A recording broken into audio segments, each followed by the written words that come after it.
Breaking news नाज़रीन, Pakistan cost guard की कार्रवाई मुसाफिर कोच में स्मगलिंग शुदा सामान हथ पाकिस्तान कोस्ट गार्ड तरफां ॻुझी इतलात मुसाफिर कोच के रोकियो वियो।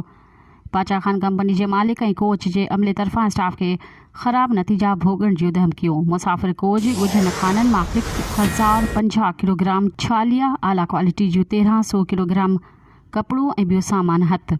ब्रेकिंग न्यूज़ नाज़रीन, जका एक दफ़ो ॿीहर दोहराईंदा हलूं, पाकिस्तान कोस्ट गार्ड की कार्रवाई मुसाफिर कोच में स्मगलिंग शुदा सामान हथ पाकिस्तान कोस्ट गार्ड तरफां ॻुझी इतलात मुसाफिर कोच के रोकियो वियो।